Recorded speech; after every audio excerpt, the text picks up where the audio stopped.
you find babies, like you find videos of babies, like neurotypical babies too. These are healthy babies, and they're like jamming out to music. And I'm like, I feel like this is something that's inherent to being human. I don't think dancing's a learning behavior for some reason, even though it's not. This is just, there's no evidence behind any of this. This is just like something I thought up, and because I was noticing, because I was like, dude, these kids, we're trying to teach them all sorts of different behaviors. How do they pick up on dancing if they can't like pick up like other motor skills? Like, they didn't pick up dancing from us. This is inherent to them. Like, there's something about dancing that's like humans. Like, hey everyone, welcome back to A Different Perspective. In today's episode, Davin and I will be interviewing Cam Lynch.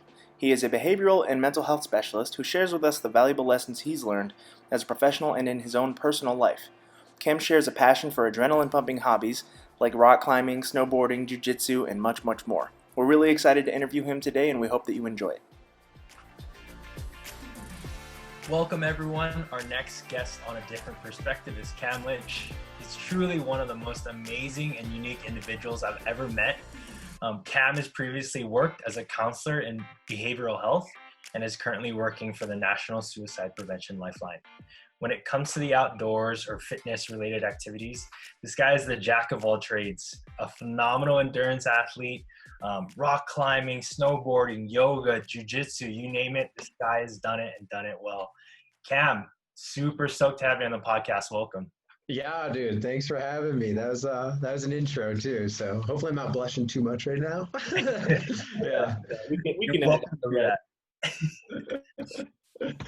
So Cam, can you tell us a little bit about yourself, your background, and maybe how you got into behavioral and mental health? For sure, man. So like, I grew up as a little skater kid, and I did some karate, ran cross country, track. Like, I was always living super active, living outside. And I came out west in 2011 on a snowboarding trip, was totally sold. I was like, okay, I got to move out of New York. And so I got to go somewhere out west. And, I eventually went to college in Salt Lake City, Utah, and, just got totally embraced by the culture there with rock climbing, snowboarding, trail, I got what am I trying to say? I just got super psyched on running again, ran a couple marathons, and, then, got into jiu-jitsu. I just went the whole 9 yards when I got to Utah. I was like, oh my God, I love this. And so, but at the same time, I was also in school. And so like, it's funny because I talk about the lifestyle stuff so quickly, but yeah, I did originally go out for school. And what I wanted to do was be a nurse, be a flight nurse, and kind of like bridge like my hobbies and, also be a service to society. I thought like, okay, cool. I'd love to save people's lives and rappel out of a helicopter or something while doing it. I just thought that sounded so awesome. And so, but I just sucked at organic chemistry, biochemistry, anatomy, physiology, and I was really loving philosophy, psychology, and all that kind of stuff, anthropology. I just realized, oh, wow, I'm a social scientist. Like, I'm a scientist. I can be analytical, but just when it comes to these tests and stuff, I was like, I work better with people. And so then I just totally went in and, got my degree in sociology and social work. And I was ready to go to grad school, did the whole application process. And one of my advisors said, like, Cam, if you can like land a cool job that you're into, just go for it and just wait on school. And I was like, okay, cool. And so I initially did behavioral therapy for kids with autism. I actually got a little puzzle piece here tatted on my arm. I did some grad school classes with the company they were paying for it. And so we did, I studied like behavior analysis at the graduate level and started, really diving deep into psychology. But at the same time, I was like, I don't know if this is necessarily my calling. So I just decided to jump ship and moved to Colorado, continued the same lifestyle. I actually got this really awesome job as a counselor at a boarding school. And we worked with all sorts of troubled youth kids, like all different assortment of like issues and medications too. Like it was really intense actually. And we did a relationship model. So like we focused so much on just having positive relationships with these kids. And man, I got super close to them. And that came to an end when COVID hit. They closed down the school and I was like, okay, wow, what do I do next? And so there was other residential facilities and, I've been working with kids now for like 7 years-ish. So I was like, okay, maybe it's time to kind of switch it up a little bit. And I got an interview with Rocky Mountain Crisis Partners, and they're the crisis line for like everything in the community. We do like rape and sexual assault victims for the CU, like Colorado universities. We do the gambling addiction hotline. We're partnered up with the National Suicide Prevention Hotline, right? Like I mean, we do so much at that call center. It's really incredible. Our team it's a remarkable team, and being able to connect with people this way, man, I'm really loving it. And right now I can't be more psyched on what I'm doing. I'm just I'm really connecting with all sorts of different kinds of people on different sorts, like so many different backgrounds. I can't believe like how many people I can touch and stuff. It's really good.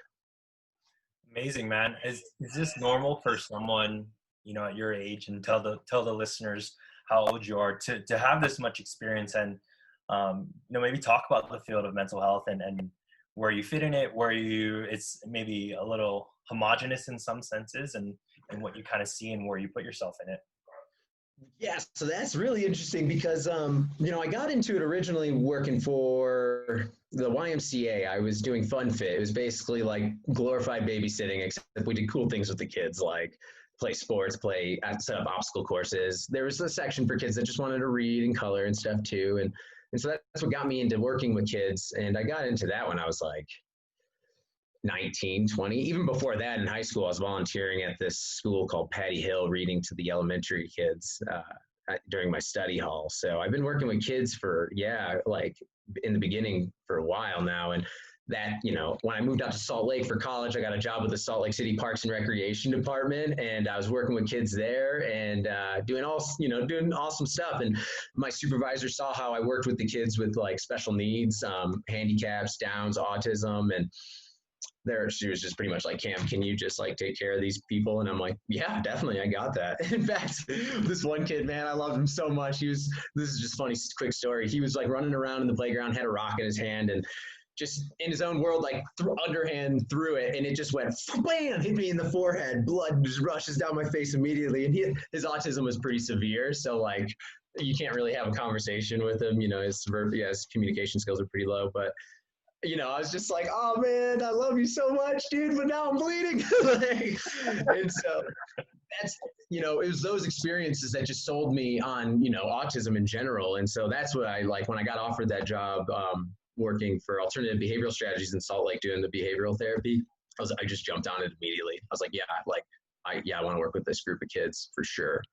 And so really, man, I've been in this game for a long time. Like, it's kind of all I know. I mean, I had a lot of odd jobs as a teenager. And even to this day, I do a lot of trade work, like construction and painting and stuff. My buddy owns a painting business. And so I really love to still do that kind of stuff, just because I think it's a good outlet and also just another way to make money. It's awesome. So, but yeah, I've been in this for a long time. And, it's interesting because I do experience burnout. And, I'm a kind of guy that constantly needs novelty and new stuff, new stimulus. And so it's kind of, it's got its pros and cons. I do get down because I'm like, all right, I know like I'm going to have to move on at some point. This isn't like, the end all for me, this job that I love right now. But I'm still in it, I'm still going strong. And I do know that there's like a lot of people in this field that, I don't want to call them sellouts or anything, but they just go find what they're passionate about. Sometimes, usually it's like marketing or sales, or maybe like, working with people still, but in a different way. Like, I think mental health, causes so much burnout, and it makes you reflect so much on yourself and your motive. Like, why are you doing it? Like, I question that quite a bit. Like, what's really going on here? Because I have to. I think like, if I'm not keeping up with my self-care, my personal self-care, I definitely I question those things. I'm like, what am I doing here? What's the purpose here? And am I actually helping people out? Like, it can be hard sometimes. Yeah, man, that's the self-care aspect of mental health care is something that it feels like it's this novel concept, but it just makes sense in terms of like, you have to be able to take care of yourself if you're going to survive, help people. Would you say that you end up like, after talking to some of these people, do you end up sort of like taking on some of their emotion? Like, how do you feel when you're done with some of these calls? So actually, quick background, I guess that on the recording so far we haven't talked about it. Yeah. Your current job right now, you are you help with the suicide hotline. Is that the national, or is it currently? It is national, but we're also contracted with a bunch of cool stuff throughout the state. Like I said, with all the University of Colorado schools, we do their rape and sexual assault victim advocacy kind of stuff. Like we also are linked up with like a lot of the community mental health centers scattered throughout like the state, you know, and all those entities. You know, we kind of do like, you know, a low amount of case management, you know, where we're contacting like psychiatrists, you know, third-party professionals, police officers, doctors, psychiatrists, you know, I call Child Protective Services from time to time. Like, yeah, I'm constantly working with like so many different types of people throughout the entire field of like society of mental health. And it's like, it's intense. Yeah, I bet, man. And so I want to talk kind of a little about that intensity. So like what goes through your mind when you're talking with these people, you know, no matter, you know, maybe in general, or if you have some specific cases, and maybe like whenever you're off the phone, like, do you have to sort of unload for a second before you are able to, you know, prep for another call, or, you know? Yeah, you know, yeah, those are all such big questions, you know. So yeah, there's intense calls for sure where I just am like, I need a minute, like, and you know, I walk out, like, you know, they're pretty chill about that.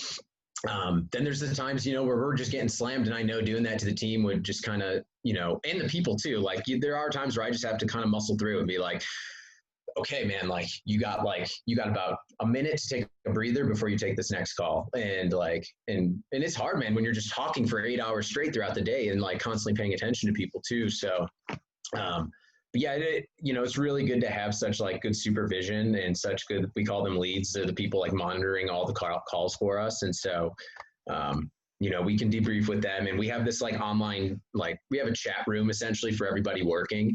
And so we're all constantly kind of connecting, and sometimes, you know, we're busting jokes and stuff. So there is like a community aspect with it, like I guess a culture within the organization. And that's good. That's like really good for us all. Cause like, yeah, I mean, we need to be able to connect and be able to talk about this stuff because I mean, it's hard out in the real world, you know. I mean, like I have really good friends like Davin, you know, we're on our way to jiu-jitsu or from jiu-jitsu, you know, we'd get into these kind of conversations and be able to like actually talk about real stuff here for a minute. But even that was like so short, and we're all so busy and on the fly and stuff. So it's just really hard. And like, so I really appreciate my team and the people that are at work too. So like we can all kind of like share that together. It's like a form of trauma bonding in a way too, you know. It's like, yeah. And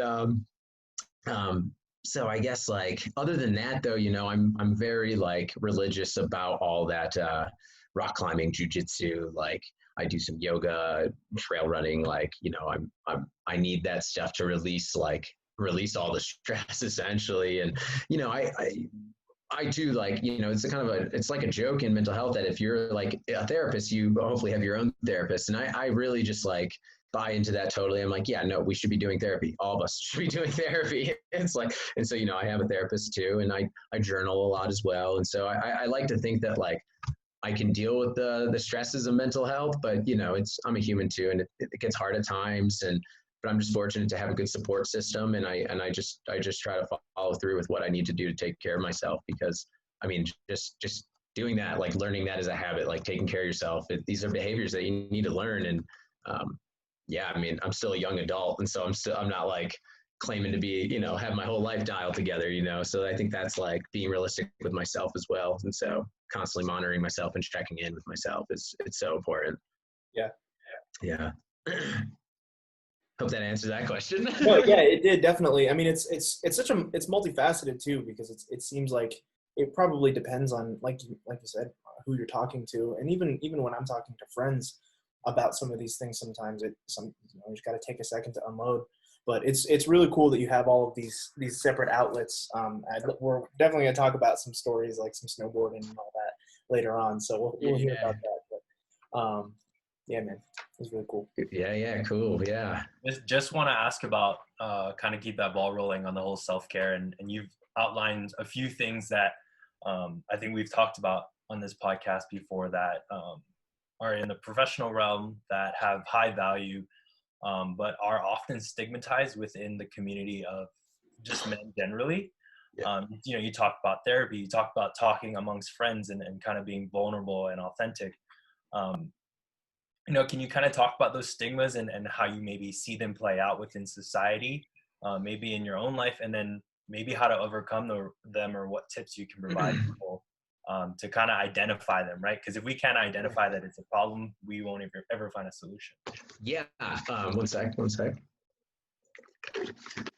Yeah. I mean, so before, I can talk about that about myself too, but I think it's so important to talk about suicide, because it's like, my main goal is right now, I think, is like to normalize it. Like, we need to become more familiar with it. We need to be more accepting of it. Like, there is a ridiculous amount of people that call in who, they're like, my life is dialed together, man. Like, I have a great job, a great wife, I have kids, like a great, like, everything's good. I'm not depressed. I'm not sad. I don't use drugs. Like, but lately I've been just having these thoughts of suicide.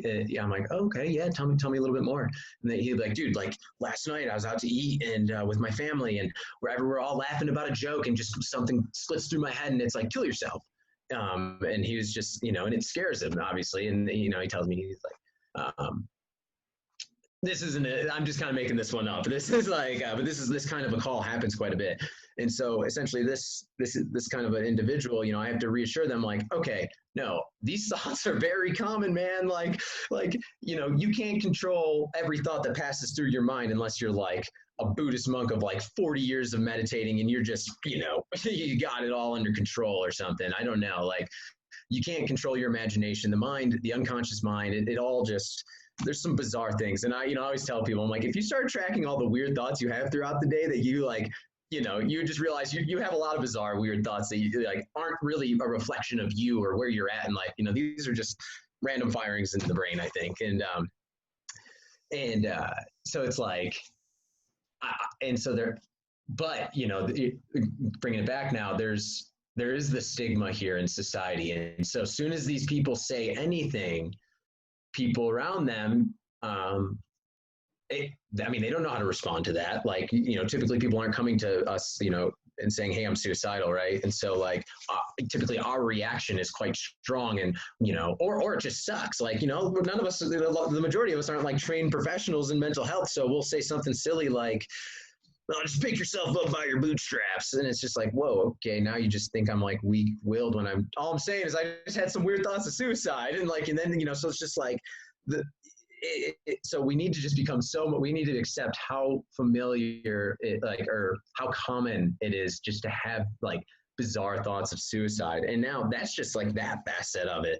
I mean, we need to make that more normal. But then like, that being said, like, we need to actually talk more, I guess, too, about like the signs of it too, and like how it's getting bad, when it starts like materializing. Like, are we actually coming up with those plans? Like, how am I going to kill myself? Are we like driving close to the cliff, like, because we've been thinking about jumping off of it? Those are the things that we need to become more aware of and talk about more. And I mean, yeah, so I don't know. I think just for me though, like, I think it's really important now that we talk about it a little bit more, because like these thoughts happen. And the big one is just, I always tell people, suicide is always an option on the table. It's always there. It's not something that we can avoid. Like, if you're an able-bodied human being, you can kill yourself essentially whenever you want. And so it's like, when we're extremely stressed out, like when it comes to relationships, jobs, like you name it, like, and we start to feel trapped in the amount of solutions that we can come up with start like, getting limited, and we don't really see a way out of what's the barrier in front of us. That's when suicide kind of just starts to show up, and we're like, oh yeah, that's an option. And then like, if depending on how bad everything is and our brain chemistry, are we intoxicated? Like, what, there's so many things going on in those moments. That one becomes more and more like favorable. And so it's like, I think it's realizing that, yeah, suicide's always an option on the table, but it's not the option. We can find other avenues to go down. We don't need to be blocked off there. And so it's like, it's just recognizing that it's like, yeah, it's always there, man. You can always do that. Yeah, absolutely. I think, talking about it and bringing awareness is going to be our first step, so that people can get the appropriate help they need. And I think for a lot of our listeners, they either have had this experience with a loved one or themselves potentially, or maybe for some individuals, it has happened around them, but they were not made aware of it, right? I think there's portions of the population who are are not aware of how mental illness or mental health impacts everyone, right? Everyone struggles in various ways. Maybe kind of talking to them about, if someone finds themselves in a potential suicidal situation with ideations and whatnot, how can we de-escalate that? What should people be looking for? What should they say? What should they do? What types of resources do people have? Yeah, and so no, because it does affect everyone, man. It's just like everyone gets affected with mental health, and to some degree. But I think honestly, I hate to sound like this is like some conceited like idea or like, but I think let me back up. I think having a support system, friends, family, coaches, you name it, having people that you can go to is really important. And I really, I think that's great. And it's somewhere on the spectrum of, having appropriate boundaries and being vulnerable. And right. And it's like, kind of navigating that. But that being said, these people that we love and cherish and, care about, they're not trained professionals. And so it's just like, they don't necessarily always have the best words to say. And, in these kind of situations. And it's not a diss to them. It's just like, they just don't have much experience in it. And when you think about it that way, it's like, do you want to talk to somebody who has a lot of experience doing something, like for any kind of skill or any advice you want in life? Like, do you go to someone who has like a solid knowledge base of that, like who has years of experience, or do you go to someone who just is kind of spitballing ideas? And so it's like, and that, again, it's not a diss at our friends or family or anything, but it's like, it's just to keep things in perspective that we are professionals. Like, I'd like to think that we do have like a particular set of skills like that have been acquired over, education and time and supervision with other people who, put the time in. And so it's like getting them to help, I think is the number one. It's like, hearing them being like, okay, I love you, let's get you help. Like, that's it. Totally. And kind of a follow-up question. This is kind of something that recently happened. I'm not sure if y'all are aware of it, and you're welcome to answer or not answer on this question. But there have been scenarios, one locally here, where a concerned parent had called for crisis intervention and the law enforcement showed up. And that they ended up intervening with essentially, they essentially try to intervene with the situation. I don't believe there's a social worker involved, but they ended up using lethal force to subdue the individual who is an individual with autism, and it was having what they described as an episode. From your perspective, how do we go about that? How do we go about, having the appropriate safe help that we can call, or, being in a situation where I'm not sure if that's the right move to call law enforcement to intervene in this situation? Yeah. I mean, dude, man, there was a social worker involved. I don't want to be quoted, but I read a story once about a social worker who I think had an altercation with a police officer while he was with his autistic client. The autistic client, I think, was what got the cops involved. And what's so interesting is when I did that behavioral therapy for kids with autism, I did a lot of in-home care. The majority of what I was doing was in-home care. And I worked with some pretty severe cases. I mean, I literally have scars on me. I've put the blood, sweat, and tears in this stuff, man. It's like, I literally have scars from some of these kids attacking me. And I mean, there was just times where I was like scared that like, man, there's times where I saw police officers, and this sucks because I have family members, that are police. I've known so many friends that are awesome police, like, and so it's just so hard to like have these conversations. But it's like, I was like fearful at times because I was just like, man, like this kid is throwing a tantrum. He's autistic. Like there's nothing, like I can't redirect him. There's not much I can do right now. And like the last thing I want to do is have this police officer come over here. Like that's for sure. Like I don't know what I'm going to do with this kid, but I know I don't want that. Like, and so yeah, man, I've personally felt that. But at the call center, where we have that disconnect. And so, but we here, especially in Denver now, because of this whole Black Lives Matter and what's going on and it being so recent, we are doing more of a push for mobile crisis clinicians on wheels. And so typically we'll take a call in and then we'll get as much information as we can. We'll decide whether it's appropriate or not, because there are some stipulations with mobile crisis that it's not up to us. There's three main ones. Like, they can't be intoxicated. They have to be consenting to talk to us. Like, we can't just show up and just start talking to people. And they can't be threatening people. And so like that, and that's quite a big amount of, I think, that those are some big barriers, unfortunately. But, I think this is still such a new thing for American society, maybe, I don't know. And so I'm happy to see this push with mobile crisis. But yeah, we definitely try to de-escalate the situations as much as we can over the phone, which we're pretty good.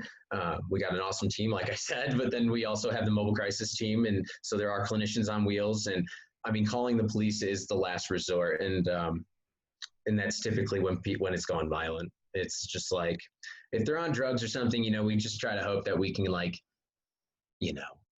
let them call back, or get involved with us when they're a little bit more sober, or we'll just direct them to a detox facility or the hospital or something. But typically when it comes to just people that are inebriated, we want to just kind of talk to them a little bit later, or let the situation de-escalate when they're sober, maybe. But yeah, police are definitely a last resort for us. Yeah, that's an interesting set of rules. It makes sense that because it's kind of newer, you have to have those stipulations, which is interesting because those seem like the population that's at the most risk in terms of immediate care. Yeah, that's what I meant by big barriers. I think it's just man, I feel like an aggravated dude who's had a couple drinks. That's the kind of guy or something. I don't know. Yeah, that's the guy with the fewest inhibitions right now.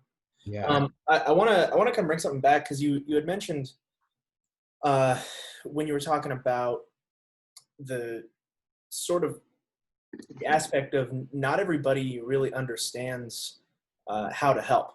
And I think it's good that we talk about this thing and reference the experts. But this is something I personally dealt with 6 years ago. My sister killed herself, and for 6 years, I dove into Buddhism. I dove into meditation, looking inwardly as much as I could, and just saying blaming myself, as much as anybody does whenever a family member or a friend does. And I've since come to realize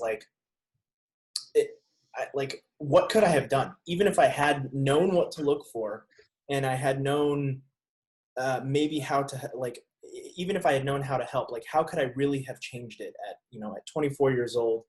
But I didn't have any of that experience. And I blamed myself for so many years for not having some experience. So I think it's really important that we're having these kinds of conversations, because when people can, the more commonplace we see this information, the more that you talk to people, the more that Davin and I talk to people, and we can sort of bring this conversation open, the more that people start to become equipped with those things. Because you're right, not everybody, not our family and friends are mental health experts, but I don't think that, I think that that's a barrier that can be solved, maybe with education. So one of my questions here is do you think that there's a place for mental health education in our youth? Should we start educating the youth, or is that too early to say you might develop depression? That's kind of scary for a kid. But how do we talk to people about that? Where do we start inserting ourselves into that conversation? Yeah. Well, I mean, first of all, thank you for sharing that with me. I'm really sorry that happened. And I really appreciate you just opening up the conversation, something like that. It means a lot just to be in this opportunity to talk with you about it. But yes, I totally agree that we should. Yeah, no, let's educate people. And I think that this is just my opinion. I think here in America that we focus on the consequences or of poor health, I suppose, not managing health. We don't do any preventative stuff at all, really. And and yeah, so like it would be awesome if we could just see like mental health as something in our education system, whether it's gym or health class. And honestly, like, do I think kids are too young? No, I mean, these kids are exposed to so much crazy stuff in the world, man. They know what Trump is. They know what's going on with the wars. Like, they know about COVID. You know, there's no hiding the world from these kids, especially with technology. And it's just, yeah, no, they know. I mean, the kids that, the kids that I work at the boarding school, I worked with kids. One of them was the youngest one was 10. The oldest was about 16. And so that's like an interesting age group. It's like middle school, early high school kind of, I guess. But yeah, those kids were totally aware. They know exactly what's going on.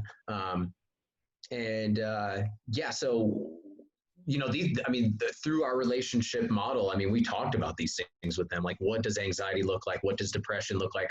What does it look like with your behavior? How does it look? Sometimes we talk about like issues with other people in the lodge too. I did a lot of mediating too. So like, two kids got in an argument that day. I would later that night, bring them in a room and be like, yo, let's settle this thing out. And so, they were aware of like what toxic behavior looks like, and so it's like, yeah, no, we should be talking about this stuff. We should really take healthcare. It's a lot more serious in America. We should be way more preventative. Like, I think kids are aware, they're smart. And yeah, they know what's going on, and it'd be good if we can talk to them about it because they're pretty self-aware. Yeah. It's so hard because like, my sister left a daughter behind. My niece is like, it's like, when do we start bridging that and like tell her about it and start talking and making that a comfortable conversation, because like I have no problem talking about it anymore. It's something that happened. It is what it is, and I've learned a lot about myself as a result of it happening. There's as many good things as many bad things that came from it, both from from my family, friends, and all of that. So like, yeah, it's just one of those things. Like, where do we really bridge that gap? So, yeah, sorry, I didn't mean to bring that down or anything.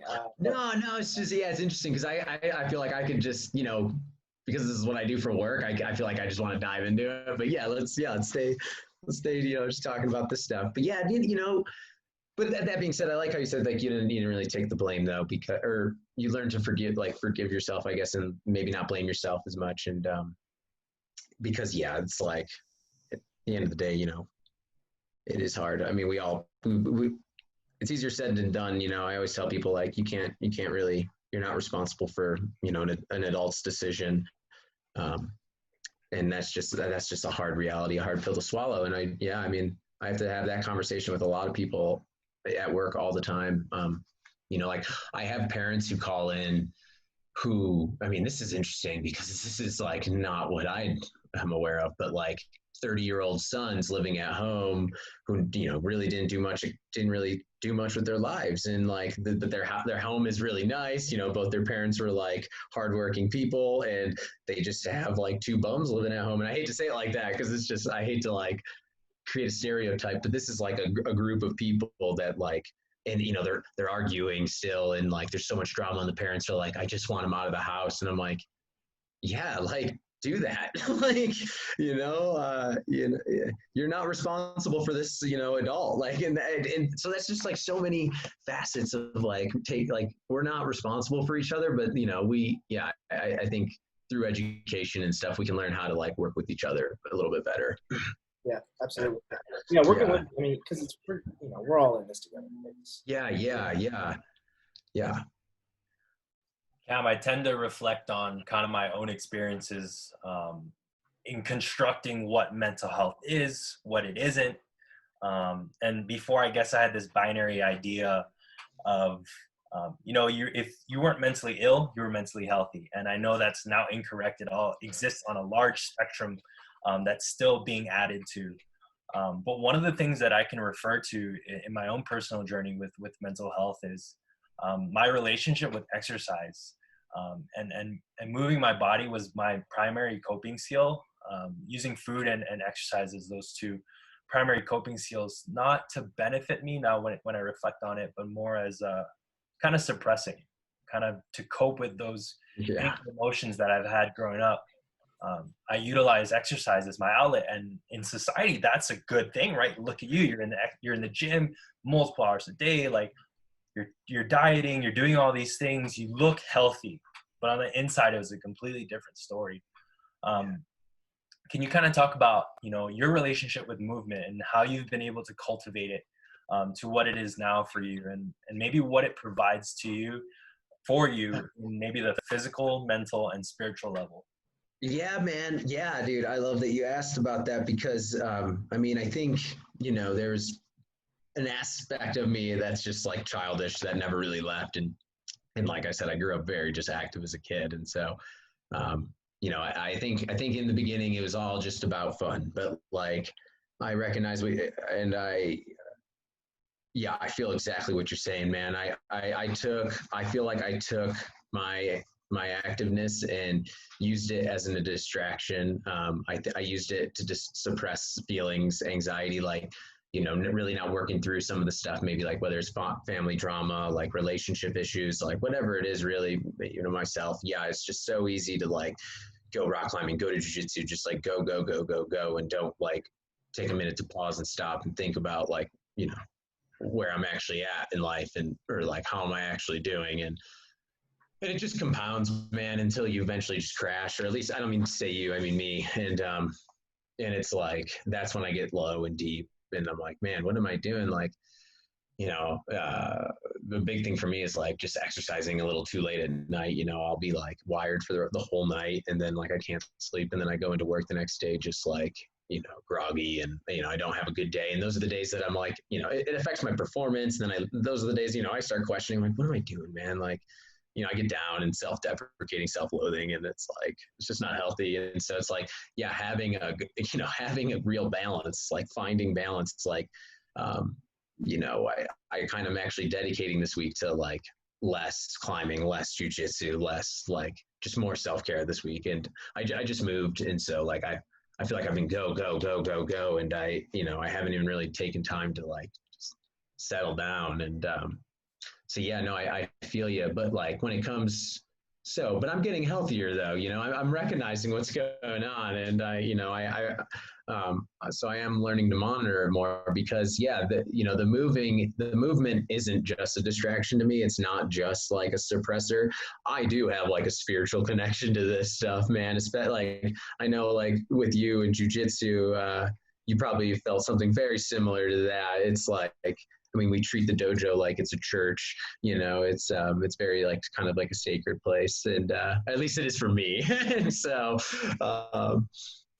there is this aspect of it that is just, I believe that humans need to move. I think that's why I fell in love with fighting, running, and climbing. These are just like, these are the most archaic, like, moving. Actually, I have this theory about dancing in particular, because when I got the time to work with kids with autism, I saw some very low functioning kids, some very severe kids. And, they, even they would find melodies, rhythms, and, find stimulation from it and start moving. And so like, I remember one kid in particular would jump up and down to a couple songs. And, I realized like, dude, he is dancing right now. He's like moving to a rhythm right now. And I saw other kids doing it too. And I'm like, and then you find babies, like you find videos of babies, like neurotypical babies too. These are healthy babies and they're like jamming out to music. And I'm like, I feel like this is something that's inherent to being human. I don't think dancing's a learning behavior for some reason, even though it's not. This is just, there's no evidence behind any of this. This is just like something I thought up, and because I was noticing, because I was like, dude, these kids, we're trying to teach them all sorts of different behaviors. How do they pick up on dancing if they can't like pick up like other motor skills? Like they didn't pick up dancing from us. This is inherent to them. Like there's something about dancing that's like humans, like. And so that's why I think I have such a strong relationship to just movement in general, man. There's just like, I think it's so embedded in being a human, man, and like getting outside, interacting with the nature, interacting with humans, just dancing around, even with a dog. Like, I don't know if you ever get into like one of those wrestling matches with a dog where it's like push and shove and they're jumping on you, like that kind of interaction and movement. I mean, yeah, you look at a dog and they're into it. It's like, dude, no, we got to get out. We got to play. We got to move around, man. It's part of being a human. It's so good for the brain, so good for the body. It keeps us healthy. But yeah, like we were just talking about, for I guess a particular set of group of people, we can kind of take it a little too far, and we're not actually that healthy about it. And yeah, so it's a Yeah, balance. it's real easy to love moving so much that it starts to hurt, and I think that's pretty common. I'm sure like each of us has had our share of injuries. I'm a martial artist as well, so like I know the exact feeling. Like, I love it so much, I'm not going to stop. But it's good. Mhm. It's good to take a step back. It's good to hear that you're recognizing, like, all right, take a moment to pull back and really like look at why I enjoy this, not just that I enjoy it. I'm a bit reckless. Even setting aside the mental health stuff, I'm a bit reckless at times. Yeah, I go to the ER like every year still, and it's like that should have ended when I was a kid, man. Like this is stupid. What am I doing? I got to reel back a little bit, dude. Yeah. Yeah. So actually, on the note of movement, and David had mentioned that you're really heavy into endurance, and you mentioned marathons and stuff. When was the last time you ran a marathon? Man, it's been a couple years. I did a couple things this summer though that, they weren't like sanctioned marathons or anything, but like I did a couple big events or big runs this summer. One of them in particular was, I think, about 13 miles with, I think, about 6,500 feet of elevation gain. And we hit 2 14ers, and we did it in like 4 hours on a casual Saturday morning. It was just like, we had brunch. We were like, what did we just do? And it's just like the views that we saw. So it's like, I'm still really big into running, but I'm less so into the events. The last time I ran a marathon was probably a couple years ago. Actually, a couple years ago, I dropped out of my 50K. I hurt my knee. I was feeling really good around like mile 15 maybe. And I was kind of going downhill. And so I started opening up my stride and really getting comfortable. And my pace, I was really dropping in my pace. And then around mile 19, I kind of just like, my knee just started getting really inflamed, and I was like, oh boy. And it locked up pretty quick. And I was like, well, I probably can finish, but I just don't want to do damage to my knee. So I dropped out. I was like scared I'm going to blow out my knee or something. So I haven't really done a big run in a while, but I think I won like a 12-mile race like a year ago back home in New York. I cheated. I came from elevation training at 14,000 feet, and then going to like sea level. So it's like, You're using your environment. You're using your environment. Yeah. However, I will say though, going from such a dry climate to New York, which is actually heinously humid. It's, people think of the South being really humid, but it's like, dude, like the whole East Coast just gets slammed with humidity. And it's like, that race that I won, I remember from like mile 8 to 12, I was chafing. I was drenched in sweat, like everything was so soggy, and I was like, that's something totally new to me.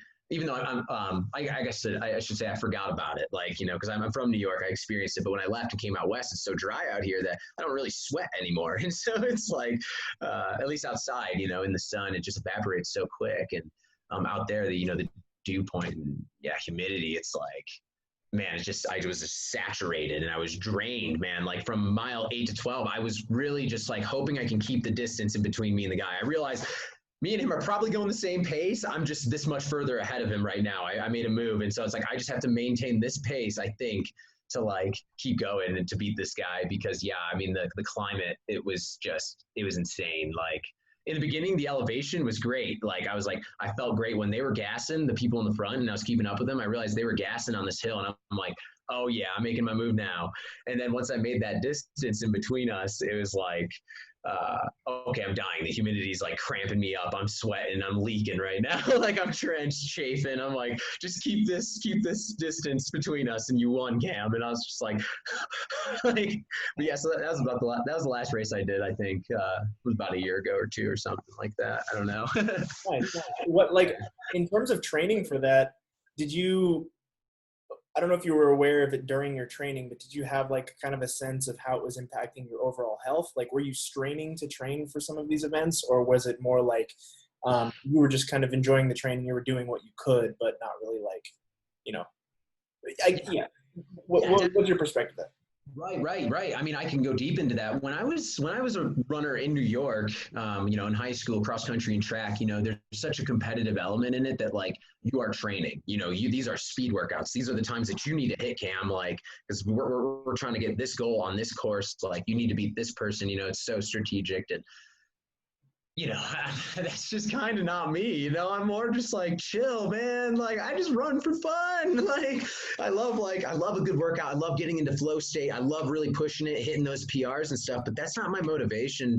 Those are just kind of perks to see progression for me. And so I fell out of love of running for a little while and got like more into like just other kind of forms of fitness and activities and stuff. But when I moved out west, I just got rejuvenated, man. The mountains, the trails, I was just like so inspired to go great distances, and I didn't care about time at all. Maybe I did. I was like, yeah, if we can go spend a few hours out in the mountains, great. Like, let's go spend 4, 5, 6 hours. Like, the longer, the better. Like, and so it was just like, I got really comfortable with running slow and like running what was comfortable pace for me. And so I can enjoy it. What's sustainable. Like, because I realized like sustainability wasn't just like a physiological thing. It's also a psychological thing too. And I was like, okay, I got to just like not worry about certain times, or, I can't let the ego get in the way, because I had these previous times that I used to like, hit when I was like, like you were saying, like, how was my health doing? Probably not that healthy. Like when I was at my fastest, I probably wasn't that healthy. I was just really fast. And, I recognize like even to aspire for that again, I'm like, you give up so much of your health, your overall health. And I'm just like, nah, man, like, no. And so now I just run for fun. And so honestly, like that last race I did, it was kind of a last moment thing. My stepdad was like, Cam, you want to run this race? And he's like, it's a tough one. And I'm like, he shows me, it's like, yeah, I'm like, yeah, definitely. And I saw some what looked like really fast people there, and I was like, dude, man, and I was getting all nervous, and I just like thought about like sticking with the front pack. And when I did, and I noticed like the training that I had been doing out west, like even though it's pretty minimal, like I said, I just run for fun. There was no real training. I think if anything, it was with Davin on the jits mat, like, an hour and a half and, doing open mat. So it's like, that was my endurance training. And I just, the muscle memory and the occasional fun runs, I was just fit enough to like pull it off, like get the win. Yeah. Cam, that's definitely something that I think about when I think of you as, you're always looking at yourself. You're always looking internally when you're trying to see what you can get the best out of yourself, or what you're going to enjoy the most. And I think within athletics, it's a very obvious example in how that comparison trap, when we start to put ourselves next to each other, because maybe as human beings, inherently, that's something we naturally gravitate towards. But I think it's escalated almost to a point where there's diminishing returns, right? That pressure to be better. And I think social media has a large impact on that. We could have a whole episode on this, but could you kind of touch on social media and maybe your takeaways of how it's helped us maybe, but then also that mental health impact that we see today? Yeah, it's weird, man. I felt so conflicted with that, because I go to some pretty cool places, and I feel conflicted. Like I want to document it and like show my friends and family, especially my family. Like my mom follows me on Instagram, and she shoots me a DM on every story I ever put up. So it's like, I do feel this like obligation to just like we have this tool to keep us all connected, even though it's kind of like this artificial, superficial form of connection. It's like, it is still cool to see what your friends are doing, friends and family. And, I know we all enjoy that aspect of it. So it's like, I feel conflicted. Like I want to post about my lifestyle, but at the same time, I realize I'm privileged as hell, man. Like there's not too many people that just can like go out and do what I do all the time. And I mean, I work hard, that being said, and I like to feel like I give back to society. So I'm not just soaking in privilege all day long, but like, there is that aspect, man, where you're thinking on a run, like that one I was just talking about, 6,500 feet of elevation gain, like 214ers, like, dude, I would love to just spray people down on Instagram and be like, yo, look where I'm at, dude. Look what we're doing. Like, this is the shit. But it's like, dude, I don't want to rub it in people's face. B, it's like, I don't want to like come off like, I'm just super cocky, or look at me, I'm some badass. Like, and so I don't want to, like, for me, it's all about me, man. Like, and being in the nature, being with my friends. It's like, I don't do it because it's cool. And so I do, I feel this conflict where it's like, and then I see everyone, not everyone, but I see a lot of people doing, do it for the gram, that's like a saying is, I didn't. And so it's like, there is a lot of that going on. And so I feel this conflict with myself internally where I'm like, I want to tell people what I'm doing and share because people actually care. But at the same time, I just like, don't want to be always posting me having fun because that's also just not accurate either. Like, that's the thing with social media. We're always constantly putting our best foot forward. It's like, you go on my Instagram, it's all about like fitness and being outside and stuff. And it's like, well, there's actually a lot more to Cam than that. So it's like, I don't even think that social media is really that accurate of who, like I said, it's artificial superficialness. It's like, and so, yeah, I definitely feel that conflict totally, like through and through. Yeah. I've definitely put a lot of thought into that and learning more about, I just listened to a podcast about YouTube and the development of their algorithm to kind of lead that suggestion box. Instagram, all these social media platforms collect our data. And we're grown adults. And I think we have the capacity to understand how that works and how we're being constantly marketed to. But you get a, 10-year-old, 14-year-old who's still forming their identity and perspective of the world. If we're funneling certain ideas and perspectives into their device that they're on multiple hours a day that they believe and find reputable, just posing a question like, what kind of impact would that have? Because as kids, we grew up a lot different. We had a lot more perspectives, but now I start to see narrow ideas start to feed into these adolescent groups, to say the least. Yeah, I mean, that's what I noticed with the kids. Like, they were on TikTok before, they were on the kids at the lodge. It's called Forest Heights Lodge. It's that all boys therapeutic boarding school. So I just call it the lodge half the time. But yeah, I mean, those kids. Yeah, I mean, they were doing stuff for the gram, man. They knew all the music too. Like I'm, an 11-year-old knowing who 6ix9ine is. I'm like, what? I'm like, dude. Right. I was like, dude. I don't know, man. The internet. And so honestly, I think one of the best things we could do, because here's the thing, I do think that there are video games and screen time, it is kind of, I think there's research out there that like would suggest that it's kind of good for the brain, I guess, in developing. And so, I think it's important so we can, because it is like something that we need to capitalize on. Like, the world is so technological and it's only going to get more so, I think. And so like kids do need to know how to operate these pieces of technology and stuff. And the quicker they, because it's just going to keep going, man. We're going to get left in the dust here soon in 20, 30 years or something, And so it's like, so I think it's super important for their development. But that being said, like, yeah, like limit that screen time, parents. Like, what's going on here, man? There's just kids that spend all day in front of that stuff. That understanding of like, of the fact that, and earlier you mentioned like, yeah, that's not all that's going on.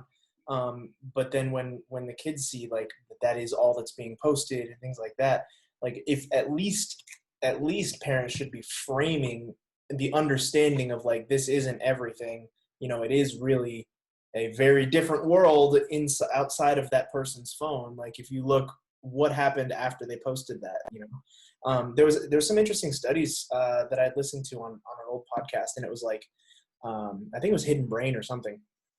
And one of the NPR podcasts, and they were mentioning that at least for this one guest that they had online, it was like, yeah, the more that I post, the more that I find my mental health is in a lower spot.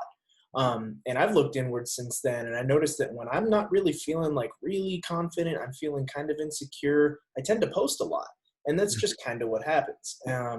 And so it's really interesting to me that like just because we're seeing a lot of positive things doesn't mean something's really positive is happening in their life.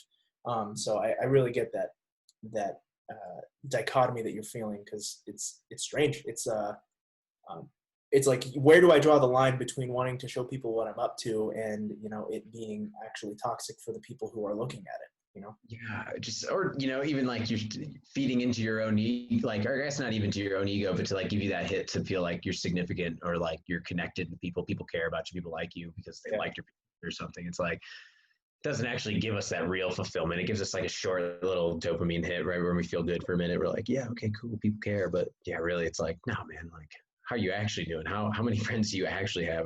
When's the last time you talked to your mom? Like, I don't know. It's stuff like that. It's like, yeah, no, I hear you. Yeah, it's interesting for sure. So it looks like we're coming a little bit towards the end of our time here. I know Davin's got some stuff going on. I got a few things after this as well, and we want to be conscious of your time. So, Davin, do you have any other questions real quick before? I just want to touch on something because I can't let the listeners not hear about this. You got 1 minute, Cam, to tell this story as best as you can. I hope we get around to interviewing you again about this one. But this could be an entire podcast in and of itself, like not episode, but series. Can you give everyone a 1 minute synopsis on your van philosophy and just kind of that background story? You got 1 minute. Yeah. So I was really inspired by a philosopher that was talking about, I guess slaves coming across the United States or to the United States. They had to uproot their culture and they had to adapt to a whole new one, and they were able to create one. And so I was really inspired by this idea of uprooting behavioral patterns and like baseline behaviors that I have, and having more of an authentic reaction to the environment that I'm in, and like constantly being adaptive. And so I had this idea of being more adaptive to everything, and how that's going to bring out real creativity and authenticity in myself, and not just let me to fall back on these patterns that have just been, that might not even be mine. They were just kind of drilled into me by society, by the world around me, and really allowed me to just be me and like see what comes out in the environment. It's wild, but we can get more into that for sure. So it's about having like, so you're living out of the van, and it's about having the freedom to be able to move around and just kind of do, whatever the wind tells you to do. To just whatever the environment that I'm in is, I have to live in it and I have to adapt by it. Like whatever, wherever I am I have to live in there. Like and I just felt like you don't get that in a home. You just, I don't know. Cam brought that idea up to me a while back, and then half a year later, I see him in his van living the life up there, and I'm sure you've got tons of stories and tons of insight on what that life's like and why people should go after that if they choose. It was fun, yeah. I'd love to keep talking to you guys. That was awesome. Yeah, I'd love to have you back on. There's so many things that we can keep talking about. Like, we only got through probably half the questions we wanted to ask you. So I know, I ramble too. I'm sorry. No, dude, it's not even your fault. It's not your fault. We love hearing from you, man. It's right, cool. Yeah, it's just like we're getting into a lot of deep topics. It's easy to tangent and railroad. So yeah, man. So real quick before we wrap up, I always like to ask all of the guests this so far. So are you a big reader? Yeah, I do like to read from time to time for sure. Yeah. Okay. Do you have any books that you're reading these days, or maybe like a favorite book of yours that you think's well? So I haven't gotten to it yet, but I'm really inspired by it. An anthropologist, I think his name is David. I have to look this up, but he wrote this book called Debt: The First 5,000 Years, and it's an anthropological look at how debt works. It's basically always been around. Like in these, bartering communities, we like to think of like bartering as like spot trading, like, oh, I'll trade you this phone for that gold or whatever. And it's like, it didn't really work like that. Like typically it'd be like loans, and the community works in a debt system like that, essentially, like where I give you X amount of rice, maybe Johnny gives me X amount of bread, and you give Johnny like 2 cows, and we all settled out our debts or something. And that's like how, so that's always kind of been around, and it's always going to be this thing, because we just kind of like, that's how we operate as humans. We kind of pull slack for each other, and, and then he basically gets into how the banks are screwing us with these insane interest rates, like, and he goes in deep about like where we're at now with it all and what it means. And I'm really inspired by him. I've listened to his lectures, and I can't wait to get the book. So I haven't started that one yet, but I'm like, and he just passed away, and I wouldn't have known about any of this unless, he had, and I went on Amazon, and actually his book sold out. So I'm just like, wow, this guy's blowing up right now. This is like, I wish I had his name on me right now, but it's David. Graeber. I looked him up. Yeah, dude, cool. Yeah. Yeah, that's cool, man. That's really interesting. The banks, that pisses me off, because it like they definitely take advantage of the natural tendency to want to say like, yeah, I'll take something so I can pay it back later, Yeah. Well, then they screw us with like what they let happen with debt. Like that, I guess that's the issue, is like, that isn't inherently bad, but like when you let people run rampant giving, like, and for profits, it just gets all screwed up. Giving it to people who can't pay you back, like that's yeah. Yeah. What? Like, who would have thought? Yeah. Cool, man. Well, Devin, did you have anything else to wrap up before we hop off? I think Devin might be frozen. Oh, Either that or he's just staying really still. Yeah. We'll give it 1 sec. Yeah. Oh man, I think he's super frozen. There he is. He's back. He is back. I froze out. Nice. We just thought you were being really still. Yeah. Cool. Well, yeah, Devin, do you have any other questions before we wrap up the episode?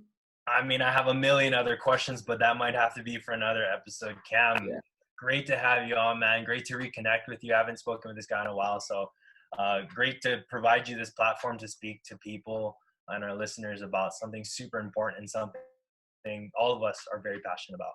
Yeah, thank you guys for having me. It really is awesome. And like I said, I almost feel obligated to the community and to, everybody else. I'm like, yeah, I should start talking about stuff, being more public about it. Yeah, man. Definitely. So where can everyone contact you if they have any questions or find you on Instagram, something like that? I am on Instagram, Cam_Lynch_. I just got that new kitten, so you might be seeing a lot of kitten stuff right now. But yeah, I do try to, I try to post some motivating stuff, I guess. Hopefully my lifestyle motivates people because I do like to get after it. And, if I can tag you, everyone's always welcome. Love to bring people to jiu-jitsu, running, climbing, at all levels, man. I'm ready. I like connecting with people and I like having fun. So awesome. Yeah, that's definitely evident in the talk today. So yeah, it was great to meet you, man. And thank you very much for joining us. Yeah, thank you guys. All right, we'll talk with you soon. Peace.